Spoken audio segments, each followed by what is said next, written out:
which if 16-year-old me got to pick how my life looked, that would have been it. To like love this church, to go get a little bit of education, or probably a lot, I weren't very smart. Go get the education, come back, serve as a youth pastor for as long as they'll let me, and then serve in some other pastoral role at that church. But that wasn't what God called me to, seemingly. Josh's life and ministry looked different from mine. Like I said, there are things about his journey that seemed like they would be fantastic. But that wasn't what God had in store for me.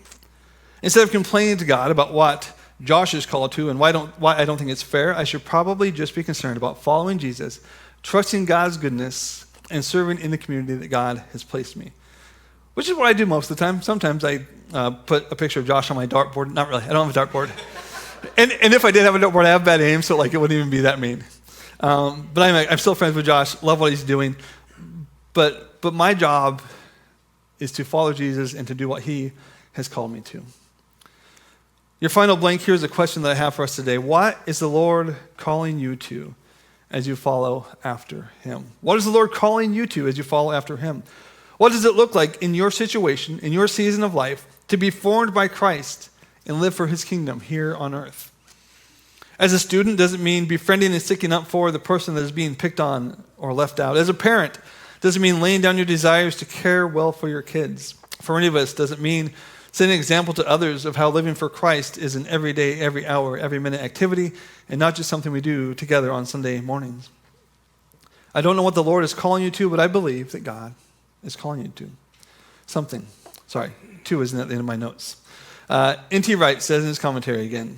Also, if you ever want to read a commentary, but not one that's like boring and overwhelming, N.T. Wright has like whatever the name of the book of the Bible is for everyone, and they are just like fantastic. Like he's really smart and very pastoral and thoughtful.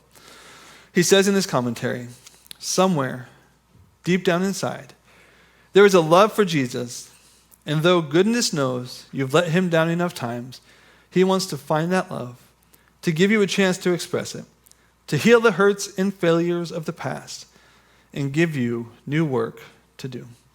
I love the story in Luke 15 of the returning son, the son that asks for his inheritance early, goes to foreign lands, wastes his father's money, and when he's feeding pigs and there's a famine, decides he's going to return home and ask his father if he can be a servant. He's going to run home to daddy and see if he can get himself a job, because that would be better than feeding these pigs. But when he's a long way off, the father runs out with open arms and welcomes home his son. He welcomes home his son, loved, cherished, and valued. The father welcomes home his children. No matter what you've done or how far you've run, Jesus is ready for you to return. And his call is still, follow me.